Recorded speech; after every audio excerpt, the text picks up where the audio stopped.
February 1943. In a dusty German workshop near Kasserine Pass, Tunisia, mechanics pry open the hood of a captured American truck. What they find inside is a small, simple engine that starts with the push of a button. This discovery will reveal the secret weapon America was using to win the war. The air in the highlands is thin and cold, carrying the fine grit of the desert. For the men of the German maintenance unit, the Werkstatt company, the morning routine is a familiar struggle against the cold. They are surrounded by their own machines, marvels of German engineering that are also famously temperamental. Starting an Opel Blitz truck or a Horch-heavy staff car often involves a ritual of preheating, priming, and immense physical effort. Many of their vehicles still rely on hand cranks, a brutal two-man job that can break a wrist if the engine backfires. Even their lighter vehicles, like the ubiquitous Volkswagen Kübelwagen, can be stubborn. Its air-cooled engine is clever, but its electrical system can struggle in the damp chill of a desert night. This morning, a new prize sits in their makeshift motor pool. It's an American A quarter-ton truck, captured during the recent, chaotic fighting. The vehicle is small, boxy, and utterly without grace. It's built from flat panels of stamped steel, with simple welds holding it all together. There are no elegant curves, no signs of the sophisticated design the German engineers prize. To their eyes, it looks crude, cheap, and disposable. An Oberleutnant, an officer from an engineering battalion, walks over to the vehicle. He runs a gloved hand over the fender, his expression a mixture of curiosity and disdain. He orders his men to gather around. They are to examine it, understand it, and see what secrets it holds. They are master mechanics, men who understand the complex inner workings of Maybach and Daimler-Benz engines. They are confident they can figure this simple machine out. The hood is held down by two simple latches. A soldier unfastens them and lifts the thin steel panel. The men lean in. What they see inside is almost disappointing. The engine is a simple inline four-cylinder, much like one from a pre-war civilian car. It's a water-cooled design, which they consider a disadvantage in the extreme heat and cold of the desert. A radiator can be punctured, a water pump can fail, and coolant can freeze. It looks small and underpowered compared to the precision-made, air-cooled engines they are used to. Everything is out in the open and easy to reach. The spark plugs, the carburetor, the generator. It looks like a textbook diagram, not a military-grade power plant. The simplicity itself is suspicious. One of the younger mechanics, eager to show initiative, climbs into the driver's seat. He looks at the dashboard. It's a flat plate of steel with a few simple gauges.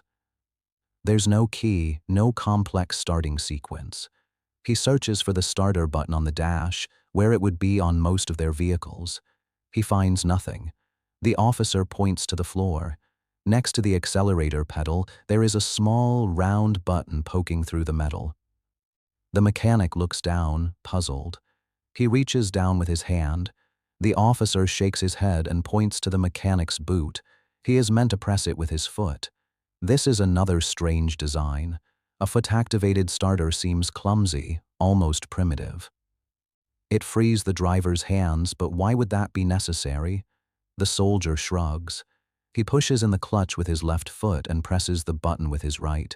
The effect is instantaneous and shocking. There is no groan of a straining motor, no hesitant cough. A high-torque electric motor spins the engine with a confident, high-pitched whirl. The small engine catches on the first turn, erupting into a smooth, steady idle. The sound is quiet but strong. The vehicle doesn't shake or vibrate. It just runs. The German mechanics stare at each other. They listen to the unassuming hum of the American engine, and in that moment, the profound gap between their two worlds becomes clear. It's not just about an engine. It's about a completely different philosophy of war. For the German mechanics, that simple push-button start was a stunning revelation. To understand how this small, simple engine came to be, we have to go back 2 years to a time of desperation. It is the summer of 1940. The world is watching in shock as the German Blitzkrieg, the lightning war, rolls across Europe. France has fallen in a matter of weeks. The German army's combination of fast-moving tanks, dive bombers, and motorized infantry seems unstoppable. Across the Atlantic, the United States Army is watching with growing alarm. America is not yet in the war, but its leaders are preparing for the inevitable. They are examining their own military, and they don't like what they see. The U.S. Army is small, underfunded, and equipped with outdated weapons from the First World War. Their vehicle fleet is a particular point of concern. For reconnaissance and liaison duties, the Army relies on a clumsy assortment of machines. They have thousands of motorcycles, which are fast on roads but useless in mud or sand. They also have a handful of modified civilian cars, including militarized versions of the Ford Model T. These vehicles are fragile and have poor off-road capability. The Army's leadership sees the German panzers and their support vehicles moving with terrifying speed and agility across all types of terrain. They know their own equipment cannot keep up. They need something new. They need a vehicle that doesn't exist yet. The Army needed an engineering miracle. On July 11, 1940, the U.S. Army Ordnance Department sent a letter to 135 American manufacturing companies. The letter contained a list of specifications for a new type of vehicle. It was to be a quarter-ton command and reconnaissance car. The document was dry and technical, but the requirements it laid out were radical, bordering on impossible. The Army wanted a vehicle with four-wheel drive, a feature mostly found on heavy, expensive trucks at the time. This would allow it to climb steep hills and power through deep mud. It needed to carry a crew of 3 soldiers, plus a machine gun and other equipment. Its total weight, empty, could not exceed 1,300 pounds. This was the most difficult requirement of all. A vehicle with a strong frame, a powerful engine, and a 4-wheel drive system would surely weigh much more. The list of demands continued. The vehicle's wheelbase, the distance between the front and rear axles, could be no more than 75 inches. This would make it incredibly nimble, able to make tight turns on narrow forest tracks. It had to have a payload capacity of 600 pounds, meaning it could carry its crew and gear without breaking down. It also needed to be fast, capable of at least 40 miles per hour on a paved surface, but also able to crawl along at a steady 3 miles per hour off-road without stalling. The timeline was the final, crushing blow. Companies had just 11 days to submit a bid. After being awarded a contract, they would have only 49 days to produce a working prototype. A full set of blueprints was due in 75 days. The response from American industry was overwhelmingly negative. One by one, the 135 companies reviewed the Army's list and declared it impossible. Studebaker, a major car and truck manufacturer, estimated that such a vehicle would weigh at least 2,500 pounds, nearly double the Army's limit. Most companies didn't even bother to reply. They saw the project as a guaranteed failure, a waste of time and resources. The government's request was filed away and forgotten. The impossible list of rules was a challenge that almost no one was willing to accept. Out of the 135 companies, only 2 showed any serious interest. The first was Willys Overland, a well-known but financially troubled automaker based in Toledo, Ohio. They saw the government contract as a potential lifeline, but their engineers were skeptical about the weight limit and the frantic timeline. They submitted a bid but warned the Army that the 49-day deadline for a prototype was unrealistic. The second company to respond was much smaller and far more desperate. It was the American Bantam Car Company of Butler, Pennsylvania. Bantam was on the verge of bankruptcy. They had once produced small, efficient passenger cars, but they could not compete with the giant automakers in Detroit. In 1940, their factory was nearly silent, and they had only a handful of employees left.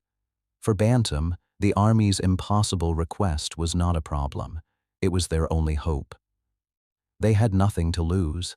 The company's leadership knew they did not have the engineering staff to design a new vehicle from scratch in such a short time. So, they placed a call to Detroit. They hired a freelance engineer named Karl Probst, a talented designer who had worked for various car companies. Probst was their last chance. He took one look at the Army's requirements and the 49-day deadline and initially turned the job down. It couldn't be done. But Bantam's president and a lobbying team from the Army were persuasive. They appealed to his patriotism and his engineering pride. Finally, Probst agreed. He would work for free, gambling that if Bantam won the contract, he would be rewarded later. The clock was ticking. The future of the American soldiers' mobility now rested on the shoulders of a tiny company and a single, determined engineer. What this meant was simple. The race to build the impossible had begun. With only 49 days to deliver a prototype and most manufacturers walking away, the fate of the project fell to a tiny, bankrupt car company with a single, brilliant idea. Karl Probst arrived at the American Bantam factory in Butler, Pennsylvania, and immediately went to work. He locked himself in a hotel room with his drafting board and began sketching. He worked feverishly, fueled by coffee and a sense of patriotic duty. The challenge was immense, but Probst was a practical engineer. He didn't try to invent anything new. Instead, he took existing, proven automotive components and combined them in a new way. The Army's absurd weight limit of 1,300 pounds was his biggest obstacle. Probst knew from the start that this was impossible, but he did everything he could to get close. He designed a simple, ladder-like frame and a light, functional body with no doors and a folding windshield.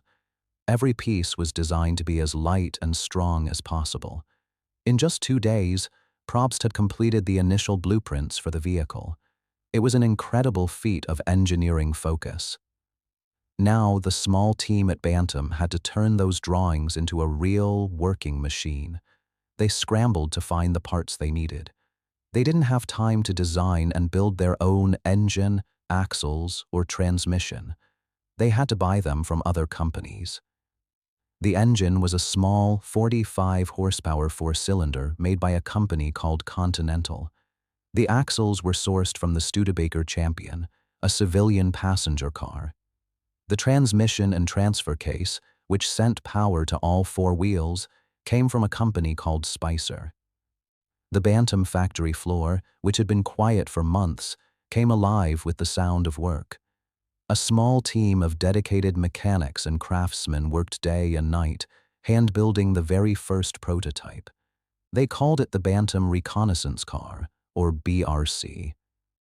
As the days turned into weeks, the little car began to take shape. It was small, stubby, and looked like nothing else on the road. The workers nicknamed it the Blitz Buggy. On September 21, 1940, the 47th day of the 49-day deadline, the prototype was finally complete.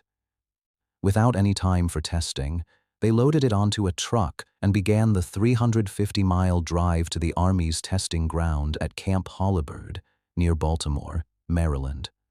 They drove through the night, arriving on September 23rd with just 30 minutes to spare. The Army's evaluation committee, a group of skeptical officers and engineers, was waiting for them. The Bantam team was exhausted but proud. They had done the impossible. The little Blitz buggy was immediately put through a series of brutal tests. Army drivers pushed it to its limits, sending it up steep, muddy hills, through deep water and over rough, broken ground. The vehicle performed flawlessly. It was agile, tough, and surprisingly capable. It exceeded nearly all of the Army's expectations. There was only one problem: its weight. The finished prototype weighed 2,030 pounds, far over the original 1,300-pound limit. But by this point, the Army's engineers realized their initial number had been unrealistic. They were so impressed with the Bantam's performance that they waived the weight requirement. The BRC was a success. Bantam had created a revolutionary new type of military vehicle. But their victory was short-lived. The Army knew that a global war would require hundreds of thousands of these vehicles. American Bantam was a tiny company. Their small factory could only produce a handful of cars per day. They simply did not have the capacity to meet the coming demand. The Army's procurement officers faced a difficult choice. They had a winning design from a company that couldn't build it in large enough numbers, so they made a controversial decision. They declared the Bantam design to be government property. They took Karl Probst's detailed blueprints and sent copies to Bantam's much larger competitors, Willys Overland and the Ford Motor Company. The Army was effectively giving away Bantam's hard-won secrets. It was a ruthless but necessary move to ensure the nation's defense. Bantam had invented the Jeep, but they were about to lose it. While Bantam was racing to build its prototype, Willys Overland in Toledo, Ohio, was working on its own plan. They had also submitted a bid for the Army contract, but their engineers knew they could not meet the 49-day deadline for a full vehicle. Their strategy was different. They decided to focus on the one component they knew they could make better than anyone else: the engine. Willys Overland had a secret weapon in their engineering department. His name was Delmer Barney Roos. Roos was a brilliant, no-nonsense engineer who had been the company's vice president of engineering for years. He believed in building things that were simple, strong, and reliable. He had little patience for fancy, complicated designs. For several years, Roos had been perfecting a small but remarkably powerful four-cylinder engine. It was originally designed for the Willys Americar, a cheap and simple civilian car. But Roos had overbuilt the engine, making it far tougher than it needed to be for passenger use. He knew it had potential. When the Army's request arrived, Roos saw his chance. He took his civilian engine and began a series of modifications to prepare it for the brutal demands of military service. He didn't try to squeeze every last bit of horsepower out of it. Instead, he focused on making it indestructible. He designed a new, stronger crankshaft with counterweights to make it run smoother. He added a full-pressure lubrication system, ensuring that oil was actively pumped to every moving part, even when the vehicle was tilted at extreme angles. He used hardened valve seats so the engine could run for thousands of miles without needing major service. The result of his work was a masterpiece of simple, robust engineering. It was a 134 cubic inch, four-cylinder engine that the company officially designated the L-134. But the workers who built and tested it gave it a much better name: the Go Devil. The name was perfect.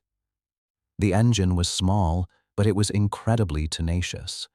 It produced 60 horsepower, a full 15 horsepower more than the Continental engine in the Bantam prototype. More importantly, it produced a massive amount of torque at low speeds. Torque is an engine's pulling power, its ability to do hard work. The Go Devil engine had amazing torque, which meant it could pull the vehicle through thick mud or up a steep hill without stalling.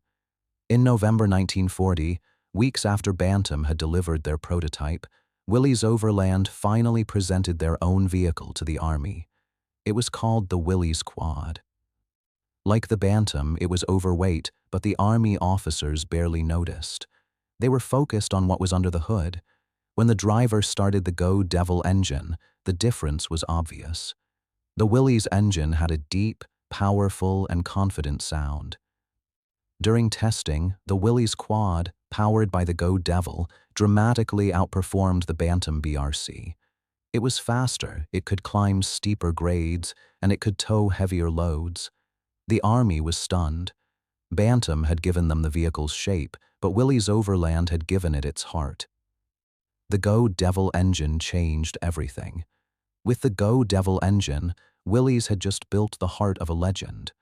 The Army now had the best of both worlds. They had the excellent overall layout of the Bantam prototype and the superior engine from the Willys Quad.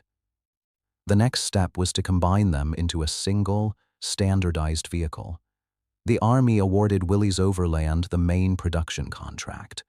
They were tasked with building an initial batch of 16,000 vehicles, incorporating the best features of both their own design and the Bantam original. But even this was not the end of the story. The U.S. government was preparing for a war on a scale never before seen. 16,000 vehicles would not be enough. They would need hundreds of thousands, produced as quickly as possible. Willys Overland was a much bigger company than Bantam, but even their factory in Toledo couldn't produce vehicles on that massive scale. The government needed another manufacturer, a second source to ensure that production would not be interrupted if the Willys factory was ever damaged or hit a bottleneck. They turned to the biggest and most powerful car company on Earth. Willys now had the engine, and Bantam had the design, but the U.S. Army knew neither company could build enough of them alone, so they turned to the biggest car company on Earth. That company was the Ford Motor Company. Ford was more than just a car maker. It was an industrial empire. Its founder, Henry Ford, had revolutionized manufacturing with the moving assembly line. Ford's gigantic River Rouge factory complex in Dearborn, Michigan, was a city in itself, capable of turning raw materials into finished cars at a breathtaking pace. If the Army needed vehicles in vast numbers, Ford was the obvious choice. Ford had been watching the Army's vehicle competition from the sidelines. They had also built their own prototype, which they called the Pygmy. It was a well-designed vehicle with several clever features. One of its most important innovations was its front grille. The Willys prototype used a heavy, complicated grille made from welded steel bars. It was strong, but it was slow and expensive to manufacture. Ford's engineers came up with a much better solution. They designed a simple, flat grille made from a single piece of stamped steel. The headlights were mounted directly into the grille, protected behind the bars. This design was lighter, cheaper, and much faster to produce.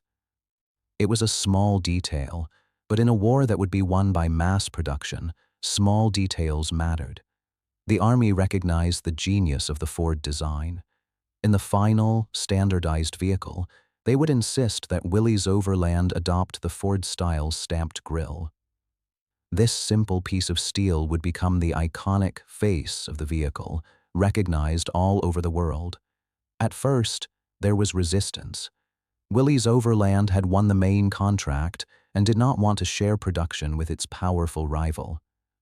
Ford was not eager to build a vehicle designed by another company. But the U.S. government, preparing for a total war, had little patience for corporate rivalries. Under intense pressure from the War Department, both companies agreed to cooperate. Ford would become a second-source manufacturer, building the Willys design under license. It was a landmark moment.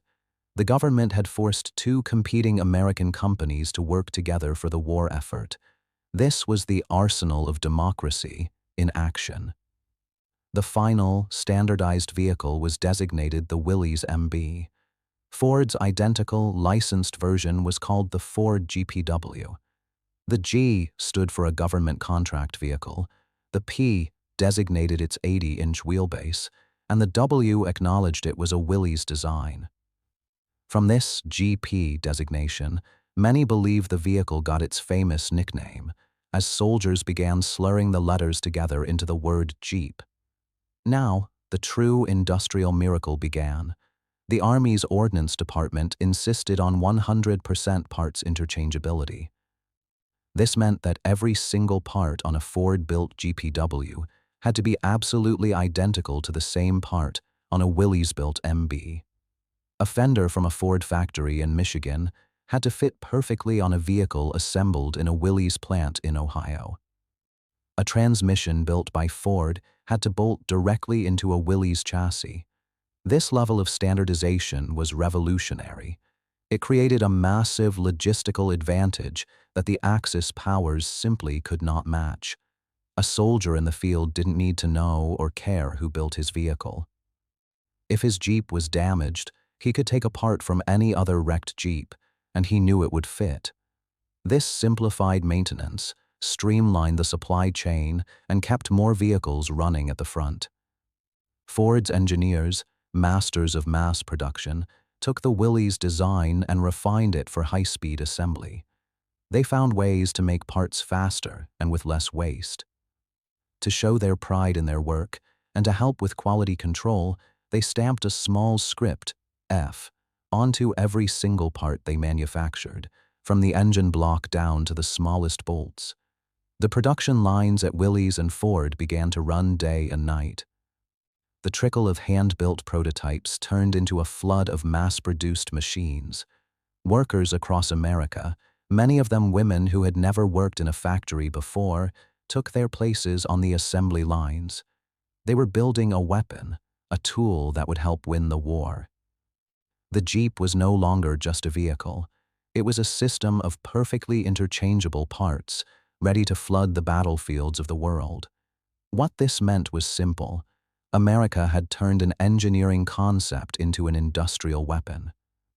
With the American production machine roaring to life, it's time to look at what the Jeep was up against. A vehicle born from a very different and much more complex engineering philosophy. To truly understand the genius of the American Jeep, we must look at its German counterpart. The primary light vehicle of the German army was the Volkswagen Type 82, universally known as the Kübelwagen. Designed by the brilliant Ferdinand Porsche, the Kübelwagen was a clever and effective vehicle. But it was born from a completely different engineering philosophy, one that prioritized ingenious solutions over rugged simplicity. The Kübelwagen was a militarized version of the civilian Volkswagen Beetle. It used the same chassis and the same rear-mounted, air-cooled engine. This immediately set it apart from the Jeep. Its most significant difference was its drivetrain. The Kübelwagen was a two-wheel drive vehicle, with power going only to its rear wheels. On paper, this seemed like a major disadvantage compared to the Jeep's robust four-wheel drive system. But Porsche and his team used clever engineering to compensate. The vehicle was incredibly lightweight, weighing hundreds of pounds less than the Jeep. Its flat underbelly allowed it to slide over sand and snow like a sled. And its rear-engine layout put the weight of the motor directly over the driving wheels, giving it surprisingly good traction. The engine itself was another key difference. It was a small, air-cooled, flat-four boxer engine. Being air-cooled was a significant advantage in the extreme climates where the German army fought. There was no radiator to puncture on a rough road, no water to freeze in the brutal Russian winter, and no coolant to boil over in the heat of the North African desert. It was a smart, self-contained system, but this design came with a major trade-off: power. The early versions of the Kübelwagen engine produced only 23.5 horsepower. Later models were upgraded to just 25 horsepower. This was less than half of the 60 horsepower produced by the Jeep Go Devil engine. The Kübelwagen was nimble, but it was not powerful. It struggled to tow heavy loads like artillery pieces or trailers, a task the Jeep performed with ease. Another example of German ingenuity was the vehicle's rear axle. To increase ground clearance, Porsche used a system called portal axles. These were special gearboxes located on the hubs of the rear wheels. They allowed the axle to be mounted higher than the center of the wheel, lifting the vehicle's body further from the ground. It was a brilliant solution to a difficult problem. But it was also another complex mechanical system with gears that could wear out or break, and it required specialized maintenance. The German military vehicle program as a whole suffered from this same tendency towards complexity and variety. While the Americans were focused on producing a single, standardized light vehicle, the Germans built a confusing array of different models. In addition to the Kübelwagen, they produced a series of heavy, complex, and expensive four-wheel drive staff cars under the Leichter Einheitsbkw program. Companies like Stower, BMW, and Hanomag all built versions of this vehicle. They were sophisticated machines with advanced features like four-wheel steering, but they were difficult to manufacture, a nightmare to maintain, and were produced in relatively small numbers. A German mechanic in the field faced a logistical catastrophe. He had to know how to repair dozens of different types of vehicles from different manufacturers. The parts for a Stower would not fit on a BMW. The tools for one vehicle might not work on another. This lack of standardization was a critical, self-inflicted wound. It crippled the German army's mobility, especially in the later years of the war when supply lines were strained and workshops were overwhelmed. The contrast with the American system could not be more stark. The American philosophy was one of pragmatic simplicity. The Jeep was not the most advanced or sophisticated vehicle on the battlefield. It was designed to be good enough in every category. It had a rough ride, it was noisy, and it offered its crew no protection. But it was powerful, it was unstoppable, and it was incredibly easy to fix. The Go Devil engine could be repaired with a few basic wrenches and a hammer. Its parts were interchangeable, no matter where or by whom they were made. The German Kübelwagen was a testament to brilliant design. The American Jeep was a testament to brilliant production and logistics. In a long, grinding war of attrition, it was the second philosophy that would ultimately triumph. German engineering was brilliant, but it wasn't built for the brutal reality of a global war. But building a great vehicle was only half the battle. The real challenge was getting hundreds of thousands of them to every corner of the globe. The story of how the Jeep reached the front lines is just as important as the story of its design. The war was a global conflict, fought across oceans and continents. A vehicle built in a factory in Ohio was useless until it could be delivered into the hands of a soldier in North Africa, Italy, or the islands of the Pacific. This was a monumental challenge of logistics, the science of moving and supplying armies. Here again, the Jeep's simple design gave the Allies a decisive edge. Early in the war, vehicles were typically shipped fully assembled. They were simply driven onto cargo ships and parked in the hold. This method was fast, but it was incredibly inefficient. A fully built vehicle takes up a lot of space, much of which is just empty air. A ship's hold would fill up long before it reached its maximum weight capacity. This meant fewer vehicles could be sent with each convoy. Engineers at Willys and Ford, working with the Army Quartermaster Corps, developed a much smarter system. They created a way to ship the Jeep partially disassembled, packed tightly into a wooden crate. This Jeep in a box was a logistical miracle. In the factory, a finished Jeep would roll off the assembly line. A special crew would then prepare it for shipping. They would remove the wheels and bolt them to the sides of the vehicle's body. The windshield was folded down flat. The steering wheel and other small components were removed and packed into empty spaces. The result was a compact, rectangular package that could be loaded into a specially designed crate. The standard crate measured about 150 cubic feet.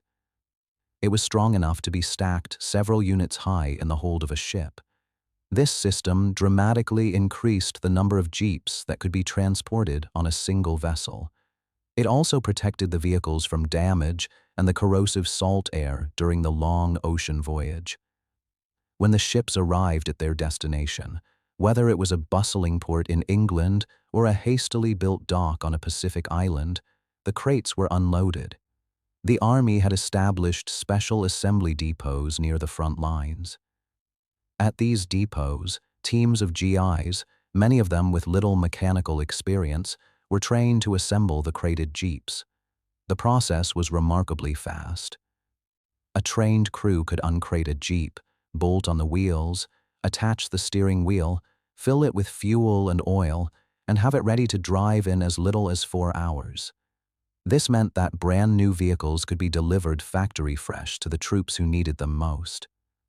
The system was so efficient that it became a weapon in itself. While the German army struggled to transport their fully assembled vehicles over long and dangerous supply lines, the Allies could deliver a seemingly endless stream of new jeeps to any theater of war. This constant supply of fresh equipment was a key factor in the Allied victory. The jeep's contribution to the war effort was not lost on the men at the top. General George C. Marshall, the U.S.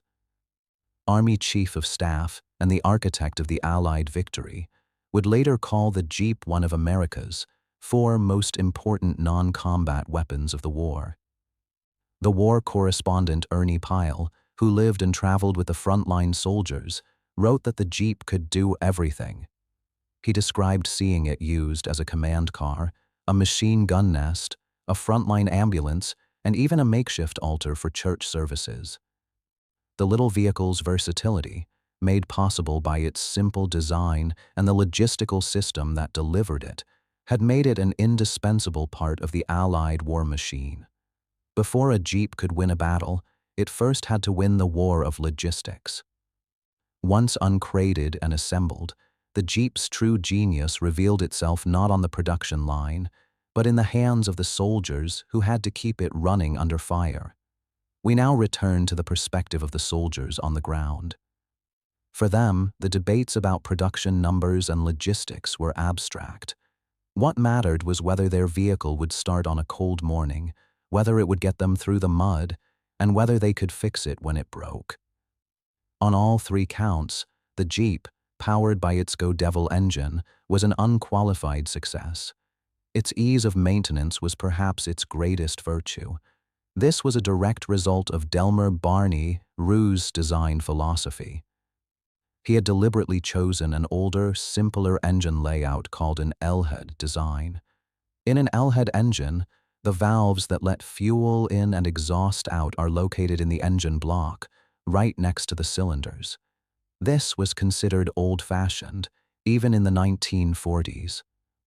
More modern engines used overhead valves, which were more efficient but also more complex. The genius of the L-head design was its accessibility. The top of the engine was just a simple, flat plate of cast iron called the cylinder head. It was held on by a series of bolts. If a soldier needed to service the valves or pistons, he could simply unbolt the head and lift it off. The entire top end of the engine was exposed, right there in the open. A common problem for any engine in wartime is a blown head gasket. This is the seal that fits between the engine block and the cylinder head. If it fails, the engine loses compression and power. On a complex German engine, with its overhead camshafts and intricate valve gear, replacing a head gasket could be an all-day job, requiring special tools and a clean workshop. On a Jeep, a decent mechanic with the standard-issue toolkit could do the job in under an hour, right there in a muddy field. This simplicity empowered the average GI. The U.S. Army was a conscript army, filled with men who were farmers, factory workers, and clerks just months before. They were not master mechanics. The Jeep was designed for them. It was a vehicle that could be understood and maintained by someone with only a few weeks of training. The rest of the Jeep's mechanical systems were just as simple and robust. The electrical system used a basic 6-volt setup, with components built by a company called Autolite. The wiring was simple and easy to trace, making it straightforward to troubleshoot problems. The starter motor, the same one that had so shocked the German mechanics, was overbuilt and incredibly reliable. The carburetor, which mixed air and fuel for the engine, was a simple, single-barrel design from a company called Carter. It had very few moving parts and could be cleaned and adjusted with a screwdriver. The Go Devil engine was also remarkably tolerant of abuse. It could run on low-quality gasoline and could continue to function even if its oil was dirty or its coolant was low. It was built to absorb the punishment of war and keep going. This stood in stark contrast to the German approach. The German army's maintenance doctrine relied on highly skilled, professional mechanics working in dedicated repair units called Instandsetzung companies. These men were experts, capable of rebuilding the most complex engines, but they were a limited resource. When a German vehicle broke down at the front, it often had to be sent all the way back to a rear area workshop to be repaired. As the war turned against Germany, and its supply lines were stretched to the breaking point, this system collapsed. Wrecked vehicles were often abandoned simply because there was no one available with the skills or the special tools needed to fix them. The American system, on the other hand, pushed maintenance as far forward as possible. It empowered the soldier in the field to keep his own equipment running. The Jeep was the ultimate expression of this philosophy. Its versatility was also legendary. Soldiers reported using the engine, with its power takeoff unit, to run all sorts of other equipment. They used it to power saws for cutting firewood, pumps for draining flooded positions, and generators for lighting field hospitals. The Go Devil engine wasn't just a motor, it was a universal power source. The final verdict on any piece of military hardware comes from the soldiers who use it. And by that measure, the Jeep was one of the most successful weapons of the war. The Go Devil engine wasn't designed for engineers. It was designed for soldiers. This profound difference in design philosophy was never clearer than when the vehicle fell into enemy hands, forcing German engineers to confront a machine that defied their every instinct.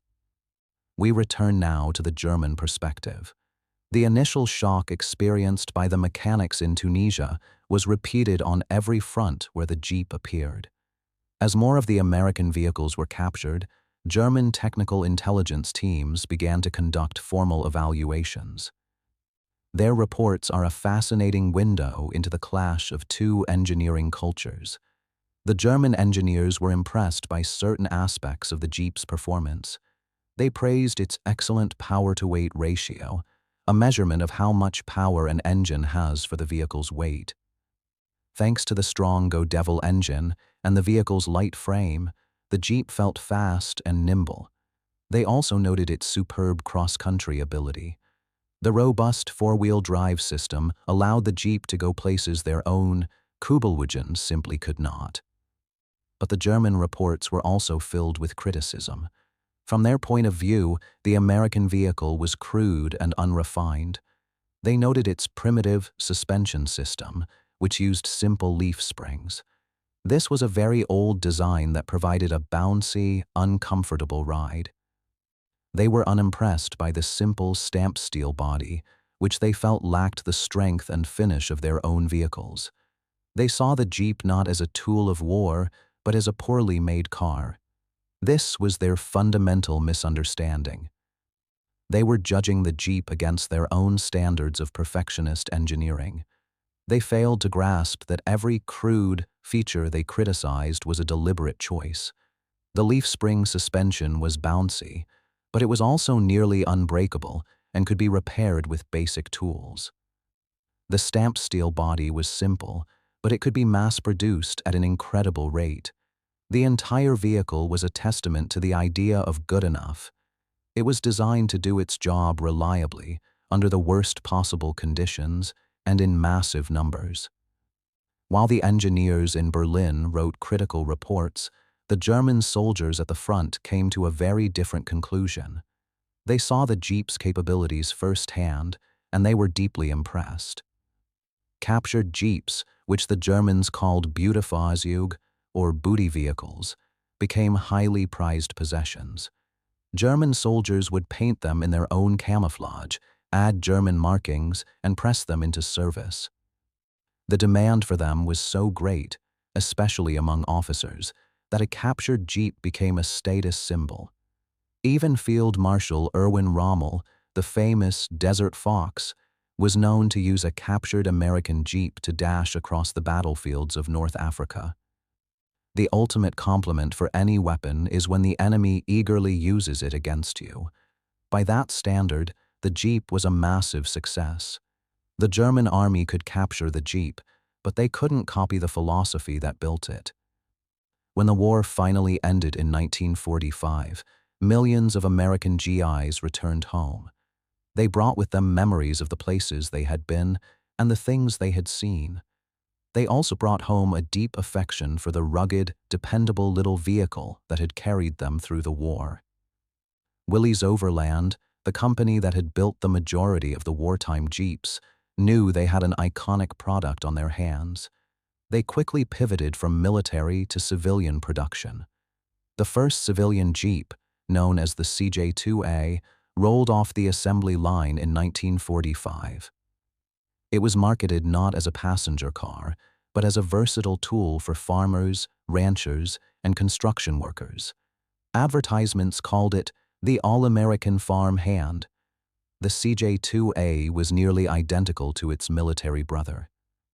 It had the same boxy shape, the same folding windshield, and most importantly, the same Go Devil engine. The engine that had proven itself on the battlefields of Europe and the Pacific was now put to work plowing fields, hauling supplies, and exploring the backcountry of America. Its reliability was its greatest selling point. The success of the civilian Jeep was immediate and lasting. It created an entirely new category of vehicle, the off-road sport utility vehicle, or SUV. The design was so fundamentally good that it was copied by carmakers all over the world. The original Land Rover in Great Britain and the Toyota Land Cruiser in Japan were both directly inspired by, and in some cases, reverse-engineered from, the American Jeep. The Go Devil engine itself remained in production for another 2 decades, a remarkable lifespan for an automotive engine. It was eventually replaced by more modern designs, but its legacy was secure. The story of the Go Devil engine and the Jeep is more than just the story of a machine. It is the story of a philosophy, a way of thinking about how to build things. It is a story that proves that in the crucible of war, the simplest, most reliable solution is often the best. The little engine that shocked German mechanics with its push-button start went on to build a global brand and a cultural icon, all based on that same virtue of rugged simplicity. The little engine that did, and it never stopped.